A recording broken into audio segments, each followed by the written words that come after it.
All right. Welcome back to another edition of Gen Sports Corner, back at you for 7/29/2021. I am your host, Jen, with my co-host for today. Introduce yourself, sir. Uh, John Baxter, working in the lab with Jen. So yeah, happy to be here. Most definitely, man. You know, we got to talk about sports. We got to talk about Philly 444, and most importantly, I already talked about the NBA. I want to get into our dear Flyers and what moves they've been making. And for me personally, I want to get your take on it. Do you think that these moves, and we'll get into more detail, do you think these moves have done enough to at least make people feel better about the defense that's going to be in front of Carter Hart? I mean, I definitely like the move for Rastalainen. I mean, you got a guy you traded for Haig, and he's about 2 inches bigger, about same age. I think they're both like 26. Mm-hmm. But a big defenseman that I think is going to be more of a presence than Haig. I mean, Haig last year, I mean, he was one of our best defensemen, but you know that's not saying much when you're coming to the Flyers. So Yeah. I think Rastalainen is going to be a big move, but I would definitely like to see more defensemen, if you know what I mean.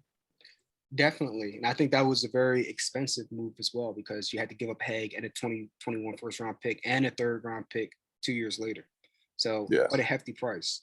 But it's going to help them in the long run, because Haig, he was a cool player, but in the limited games that I watched last year, just my frustration with Haig at times.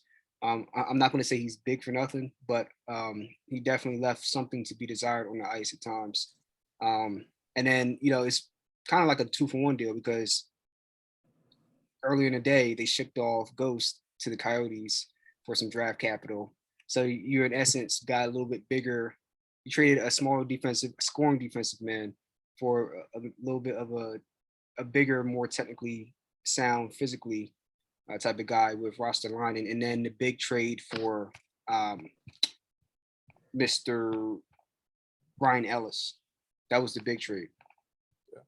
So Yeah, I really like Ellis that is one. going to be a good one too. Yeah, I think they're going that's to work well together. yeah. So you finally have somebody to pair with Provorov.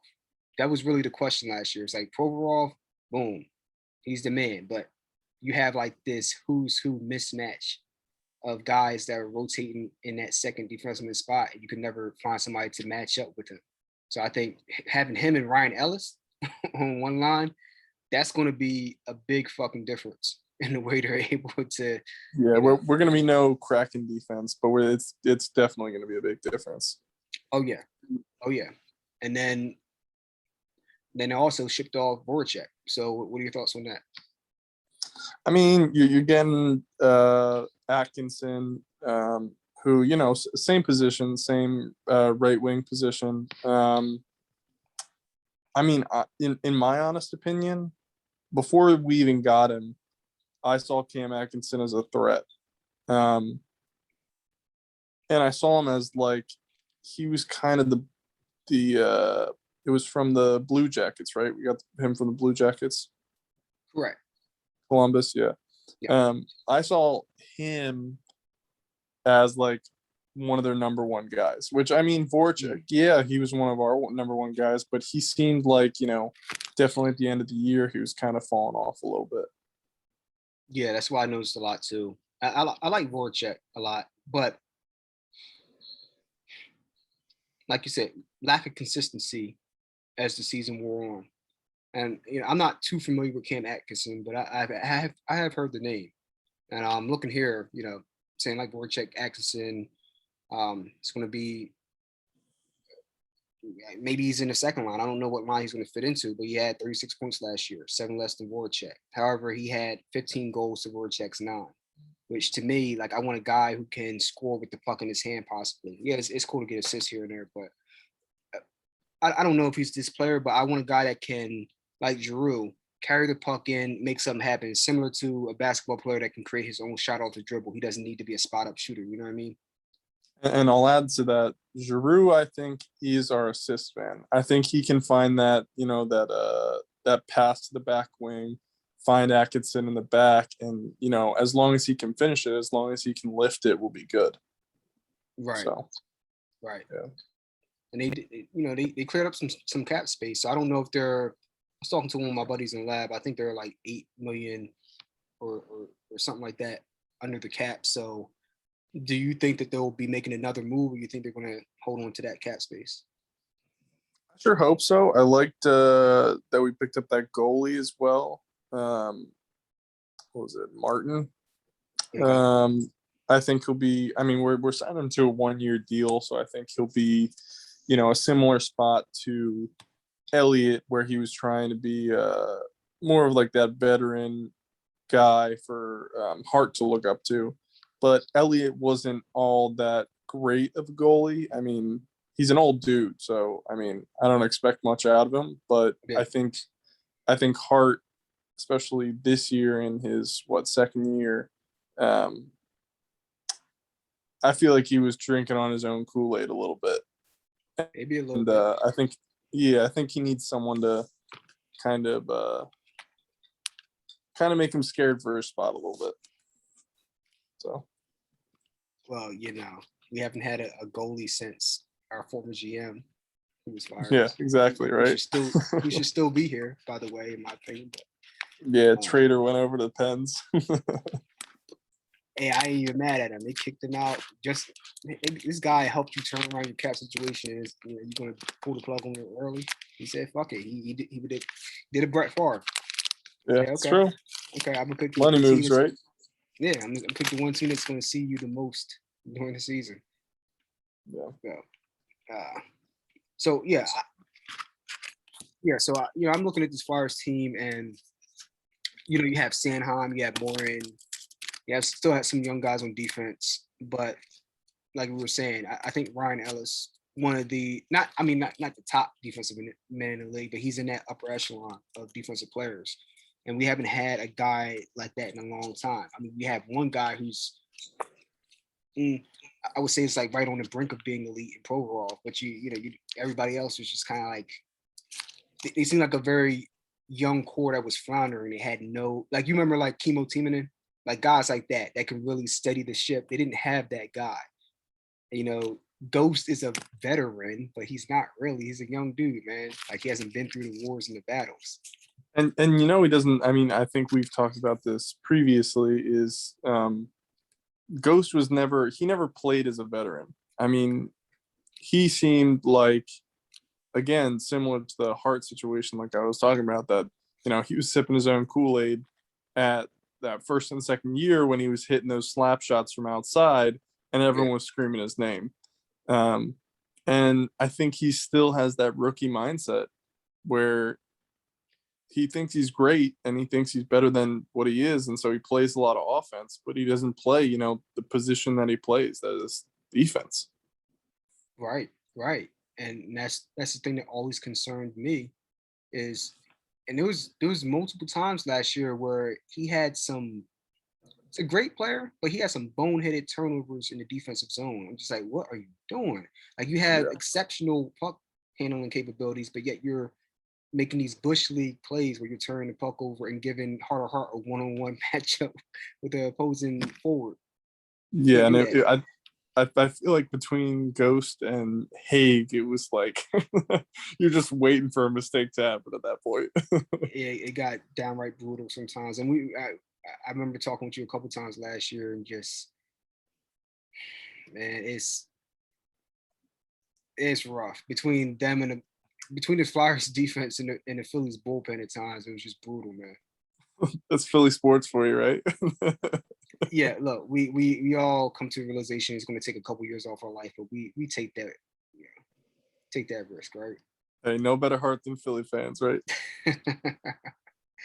Well, since we're talking about Philly sports, I was talking about all the Sixers tonight and what is possibly going to happen with Ben Simmons.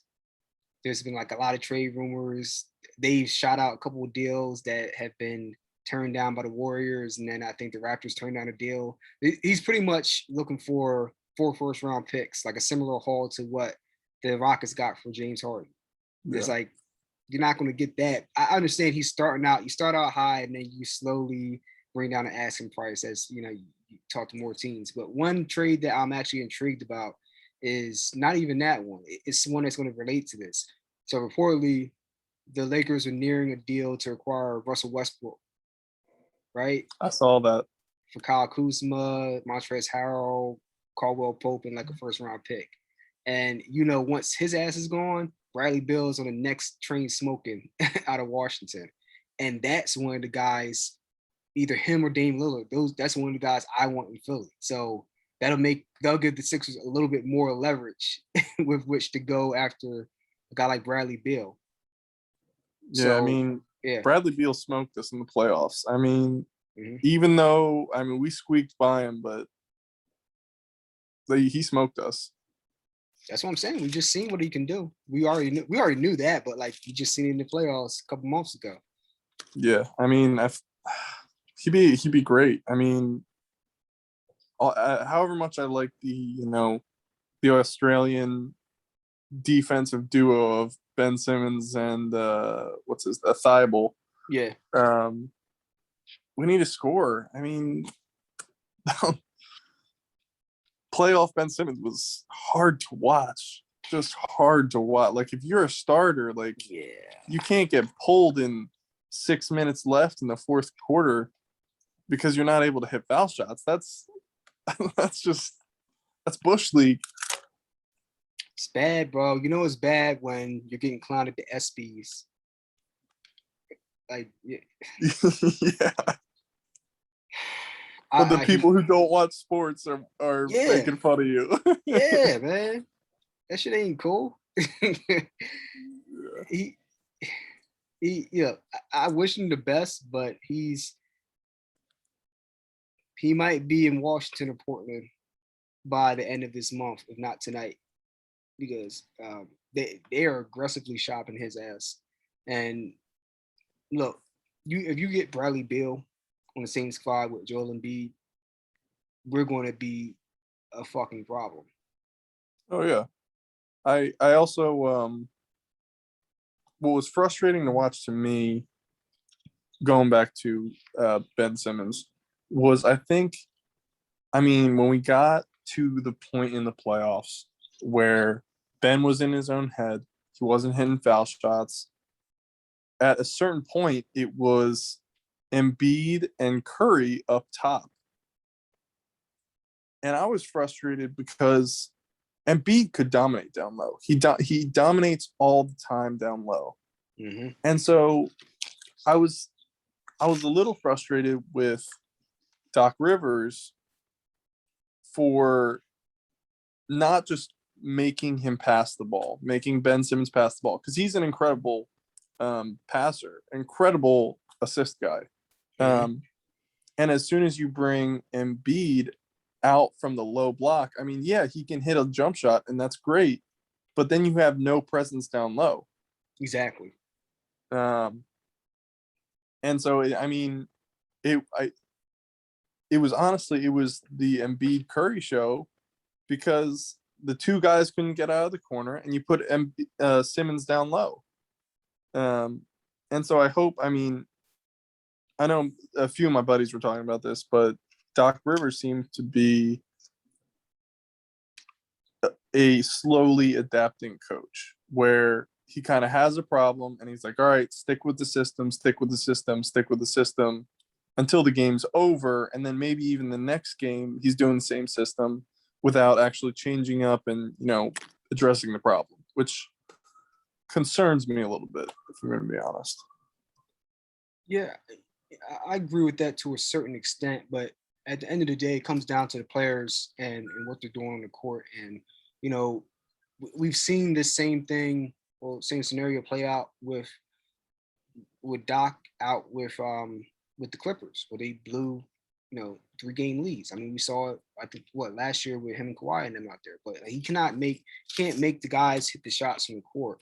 You can't make Ben Simmons shoot the ball if he doesn't want to shoot it. It's completely unacceptable. Now you have guys like the great Magic Johnson, guys like Michael Jordan. Michael Jordan, I'm not saying he had a bad shot, but his shot wasn't incredible when he came into the league. He worked on it. Magic Johnson didn't have a jump shot. Hell, Jason Kidd, they used to call him Asen Kid because he didn't have a J. Like he couldn't shoot.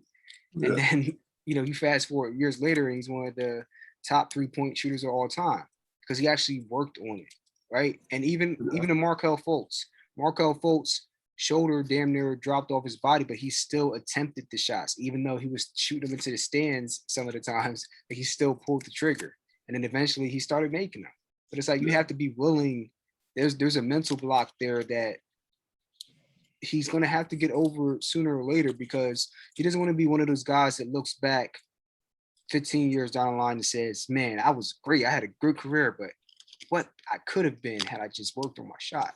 Yeah. You don't want to be that guy. Yeah, it was more so for me. Like I wanted Doc to say, hey, look, don't shoot the ball, just pass. Make great passes, take it inside, make good passes. And, kind of build his confidence up in order to kind of like spill over into his shot game. I mean, I wouldn't trust him with the ball, but if you can kind of, make a good pass there, get a couple assists, bring your confidence up a little bit, then maybe it translates to shooting. But you never know what happens. I don't think, in my opinion, I don't think that would work. I'm pretty sure that's kind of what they've been doing all year long. I mean, he's been.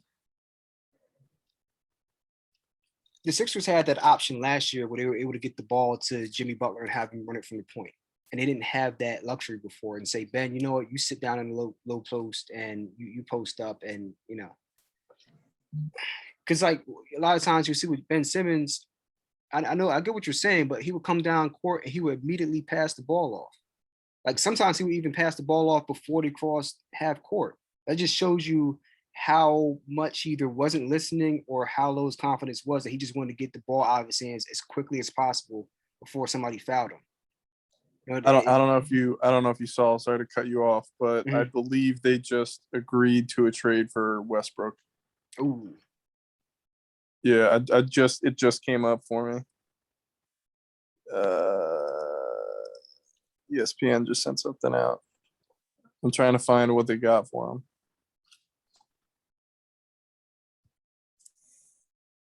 They probably took the whole team. Probably, man. The whole rest of the team.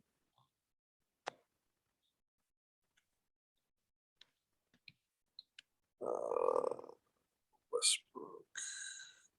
You find anything yet? I'm still looking it up. I didn't see anything on ESPN yet.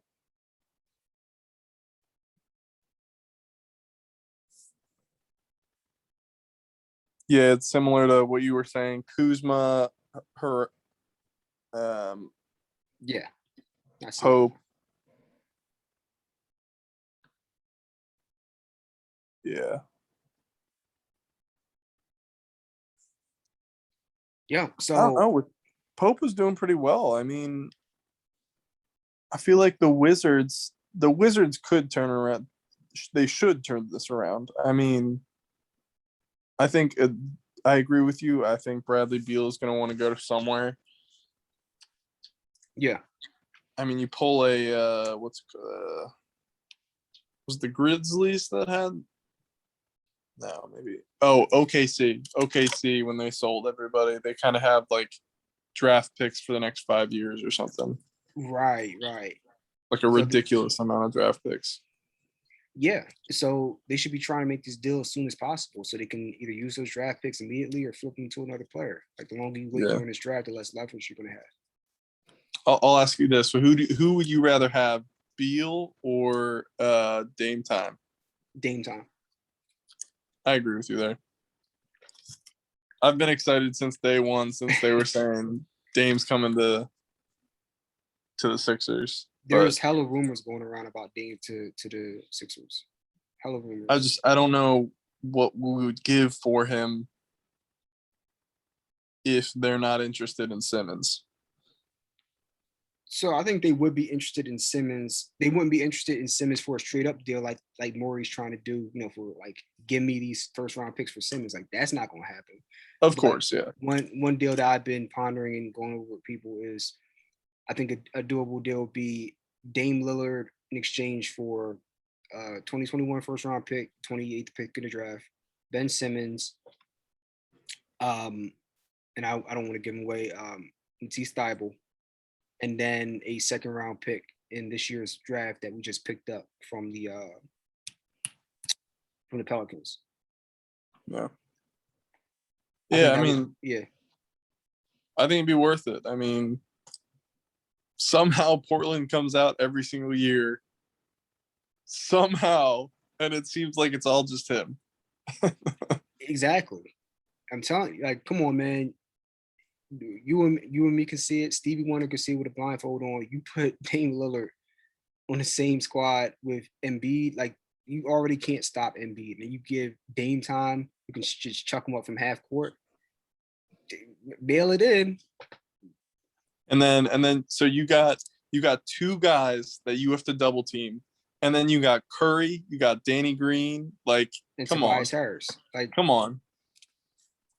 you wanna that would make a big three of either Embiid, Tobias, and Damer, Embiid, Tobias, and Bradley Beal.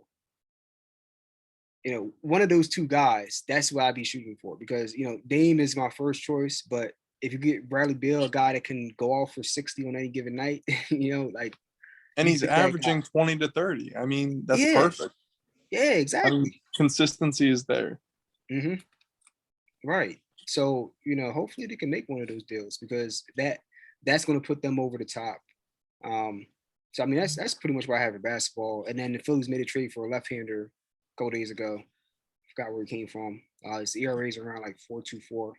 But what stuck out to me is that his innings pitched per game is around like 5.4 innings or 5.8 innings. So if he's able to give you a solid 6 innings a game, you're not going to have to go put more strain on that bullpen, right? Oh yeah.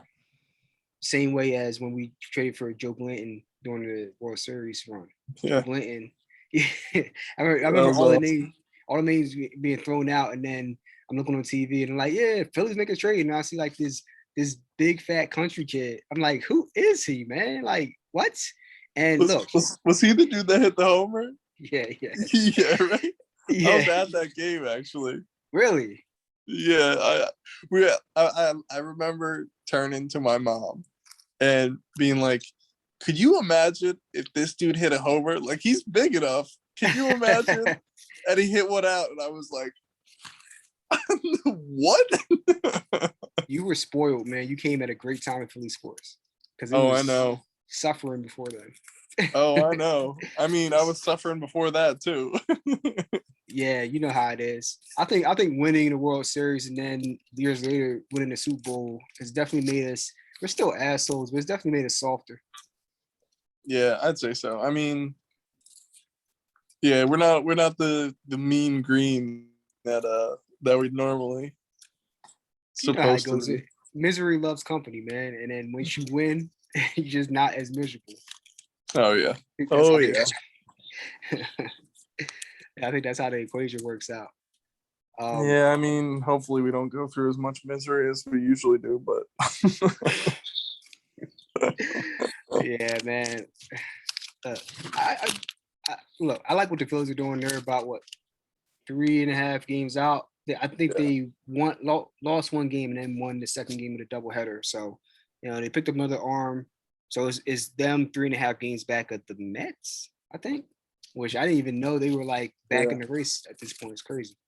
Yeah. The Braves have fallen by the wayside a little bit. But I mean, you talk about the Mets, exact opposite team, great bullpen. I know, right? Exact opposite. Yeah, like even when I'm playing MLB The Show, man, get a 9-1 lead, and I look back up. We fast forward to the 9th inning, we're down 10-9. I'm like, what the fuck happened? Might as well just get a softball pitcher out there and lob him up. Bring Jamie Moyer back, man. Jamie Moyer up there throwing.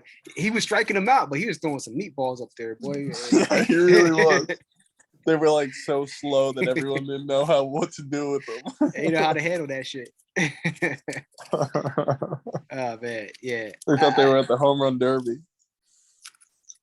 And my dad used to be. My dad was looking. He's like, "You throw so slow, but they strike out." Got that movement, Yeah, man. I don't get it. You get the movement in there, just a little bit on those slow balls, and you just swing right before him.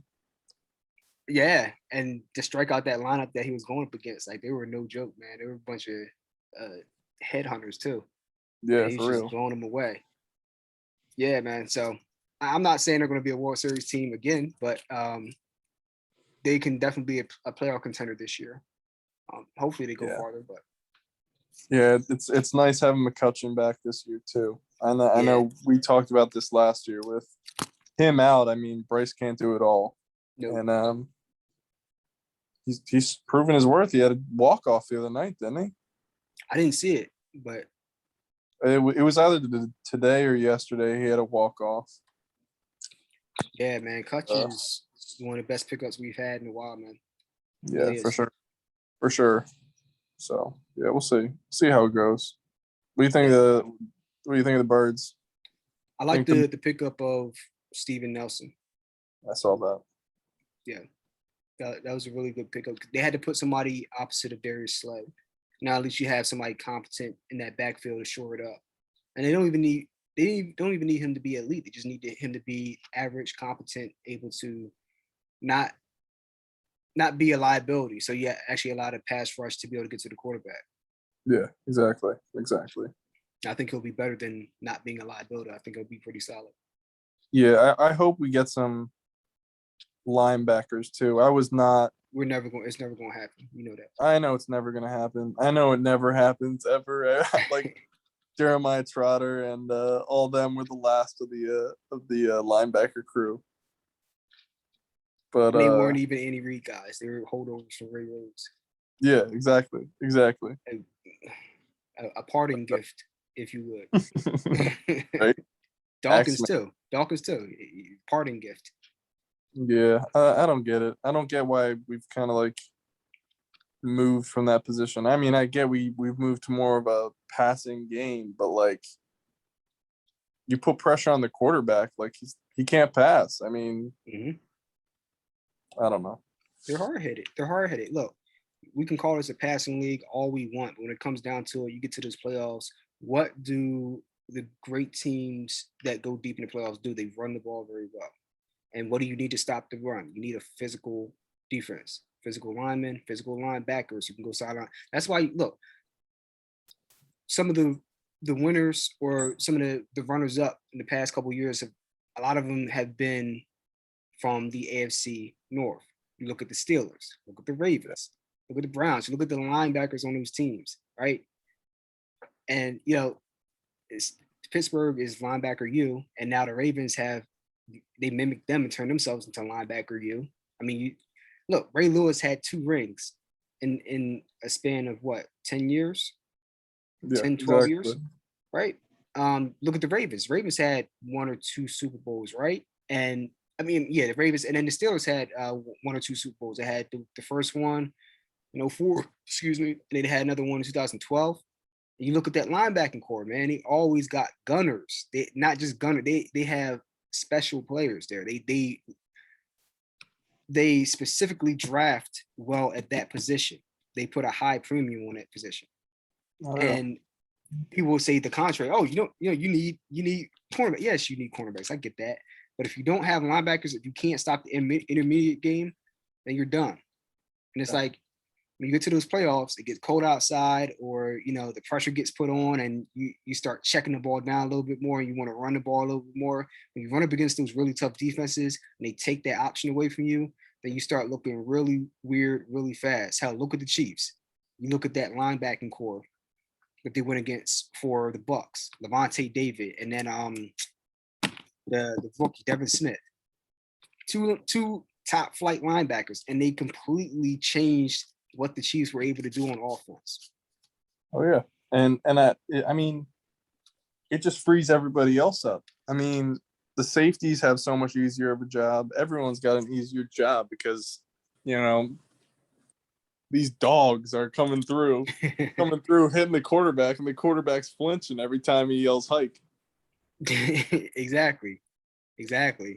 Um, like I said, I don't like talking about linebackers because it's that Andy Reid, Joe Banner coaching GM tree. They just will never ever put value on linebackers. It's ridiculous. The slop they had out in the field last year. Nate, the GOAT Nate Gary got cut a couple weeks ago. I forgot who got cut by, but that was a starting linebacker last year, man. That guy was terrible. Nice person, great person, but he was terrible. Oh my god. I remember going to a game with my aunt, and I remember the announcer saying some shit about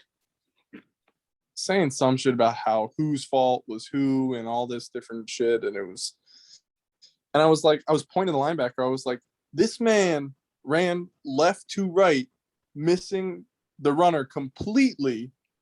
It was horrible. I mean, it was like, do you even have a brain? Like, even if, oh my God, it was terrible.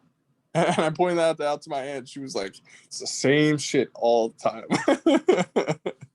She knows. She's seen it year after year.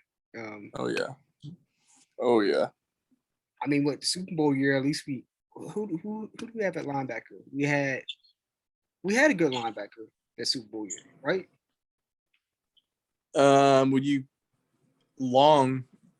We had Long there. We had it's a lineman. Yeah, he was a lineman though, but he was a smaller lineman. Yeah, so we had we picked up somebody who, I'm not saying he was a superstar, but he was a very solid linebacker. But not a liability. Yeah, not at all. Not at all.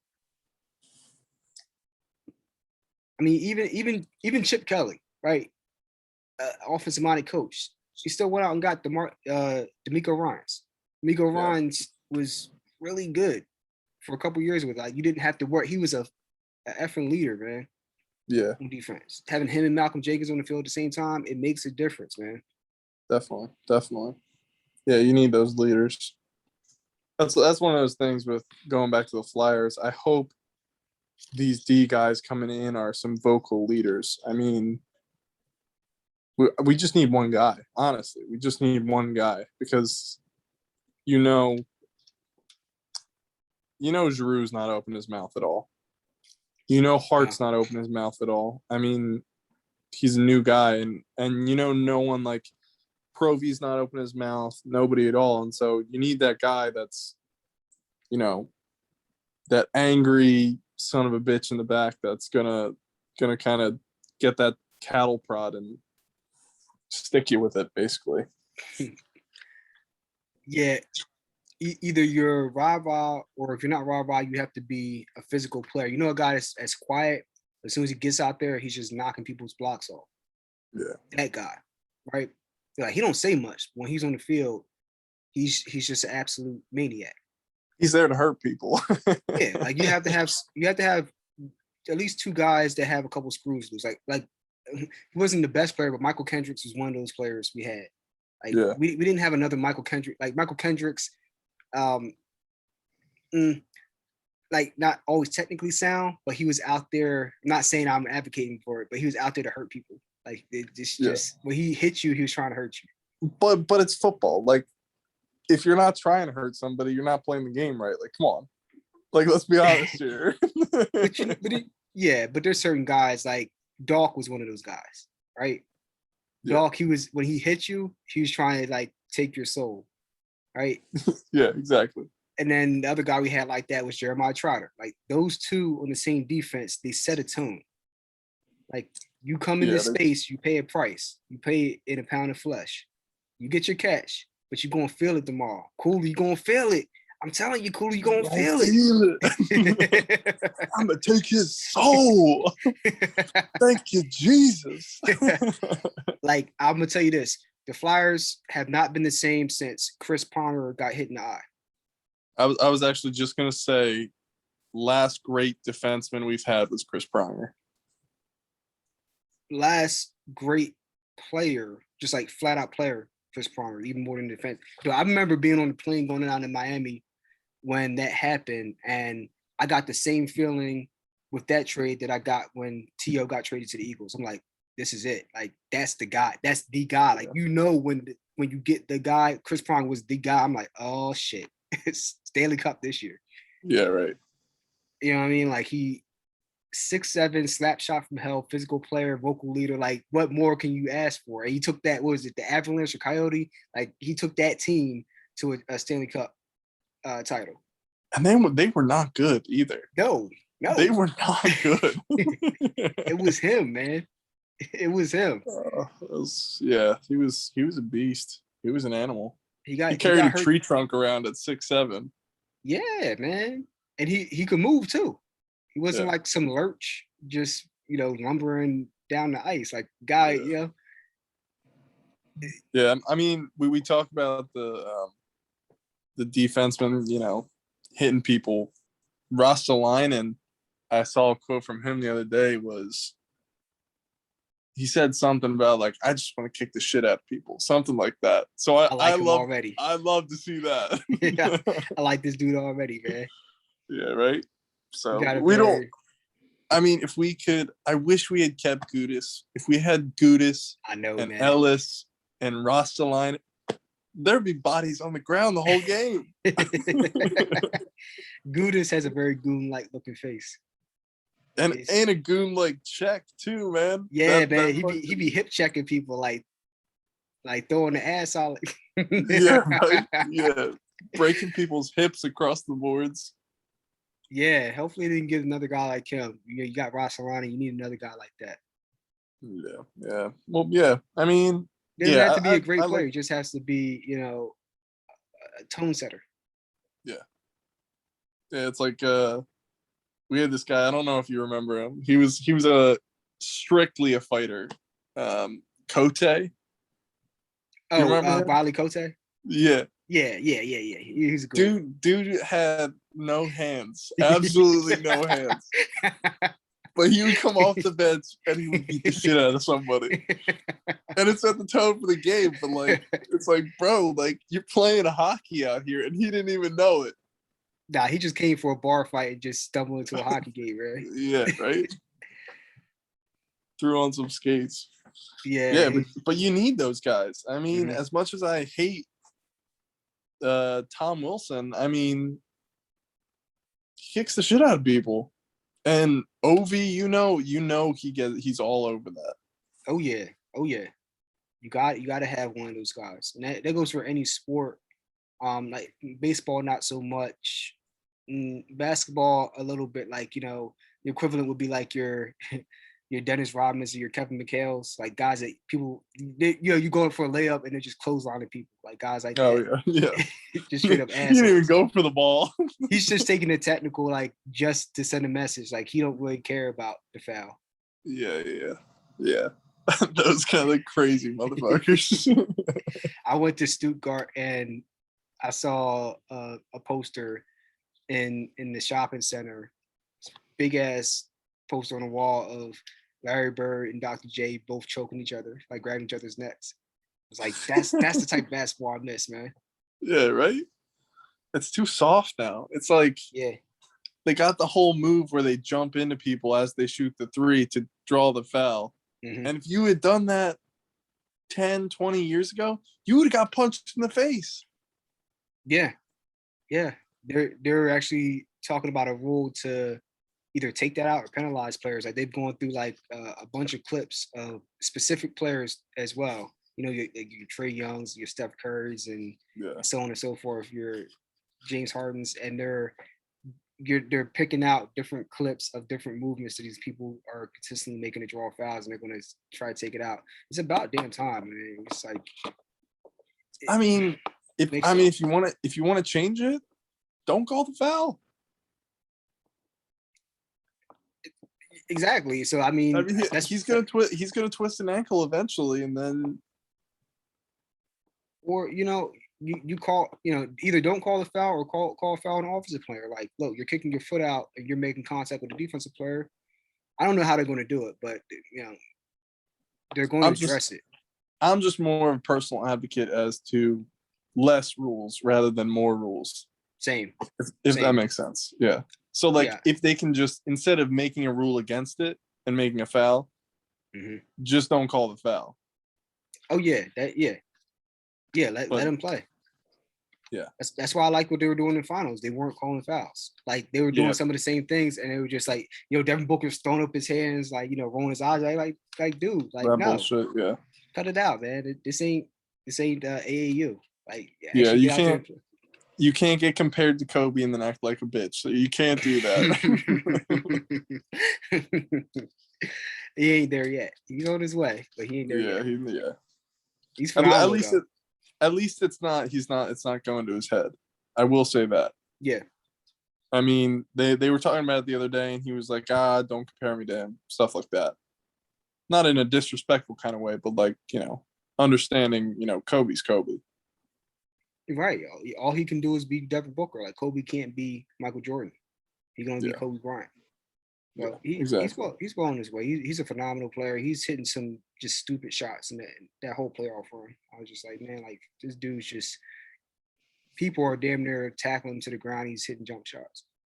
And the fact that him and Chris Paul are going to the finals, like that's incredible. I mean, they had no one around them. Chris Paul is a Hall of Famer. Even though he lost this series, he's a Hall of Famer. He etched that in stone because everywhere he's gone, he has taken teams that are booty cheeks and taken them to the playoffs. Oh yeah, emphasis on booty cheeks. Yeah. Yes. That dude somehow gets fucked over in every single deal. I feel like he always picks up James Harden, Westbrook, all them. Mm-hmm. And they go somewhere else, and then he's fucked with the scrub team every single time. Yep. And then what's he do? He takes them to the playoffs. He took that Thunder team to the playoffs, right? Yeah. Somehow, I have no idea. They had that. Who's that dude with the pirate ass looking dude? The dude with the long hair and the beard. Steven Adams. Yeah, Steven Adams. He always kills me when I see him. Yeah, he looks like a Neanderthal that can just play basketball. But, Hey. That Thunder team had no business even being above 500, let alone being in the playoffs. He just dragged that corpse of a team kicking and screaming to the playoffs. Yeah, and he always has. I mean, the Suns 2 years ago, they were the worst team in basketball. Oh yeah, easily. They had 11 wins or something like that. They were trash. They were absolute garbage. Yeah. I mean, I remember a couple years ago they were talking about just moving the team somewhere else, saying it's we're so bad it's not even worth trying to rebuild at this point. That's crazy. Yeah, I mean they went literally from worst to best. I mean not best, but almost. I don't know what you think, but if I'm CP3, I want to run that back, man. With that team, they're only gonna get better this year. Yeah, if they can get a little bit of height, I think they'd be a great team.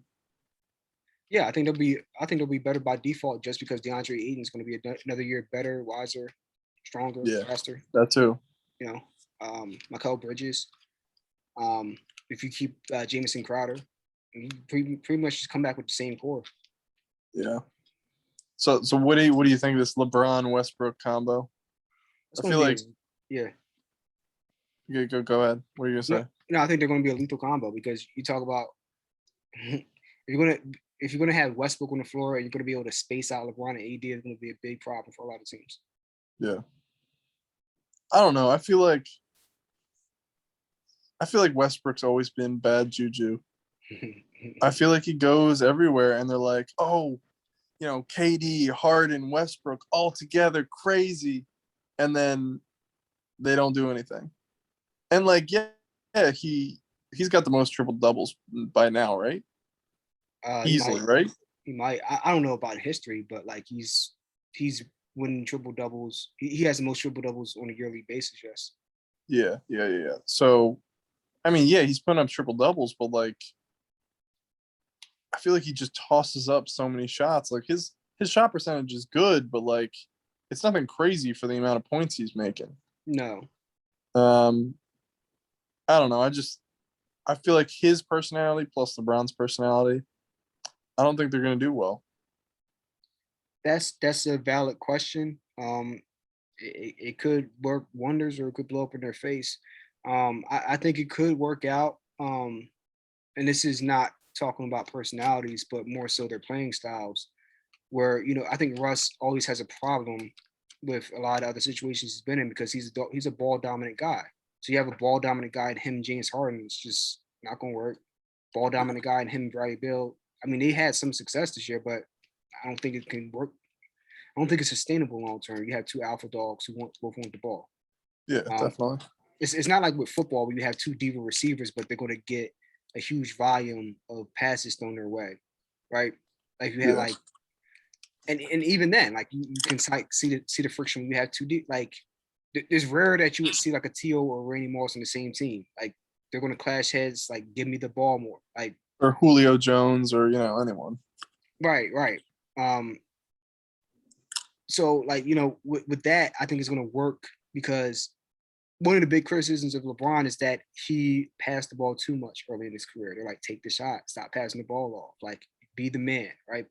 Whereas I think LeBron, and you see it even this year, in the past year with the Lakers, he's a distributor. Yes, he can take it to the rack, he can pull up and knock down a three, but he at heart he wants to pass the ball and make plays for other people. He's a fun he showed it. He showed it during the championship run in Cleveland. Had a whole bunch of no names outside of Kyrie Irving, and he was able to make them better by driving in, pulling the defense, and then giving average to slightly above average players open shots. And you're going to have Russell Westbrook, ball dominant. He's going to do one or two things. He's going to drive the lane, and by the sheer force of him getting to the lane, he's going to be able to pass it out to an open LeBron, into an open AD, out to an open Kyle Kuzma, whoever, right? And if he doesn't have the ball and LeBron's bringing it up, he's controlling the ball, LeBron is looking to pass the ball. He'll take the shot if nothing's open and he has to force something, or if it's like a critical moment, he might drive to the lane, but he's looking to facilitate it. So like you have a guy who wants the ball all the time playing with a guy who wants to pass the ball and shoot second. So that's why I think it's going to work. Yeah, that's true. That's a good point. That's a really good point, actually. Hopefully they can stay healthy. I mean, hopefully it seemed like they were all hurt. I don't wish injuries on anybody, but hopefully they're not good because I don't like the Lakers. Fuck them. Yeah, right. Fuck the Lakers.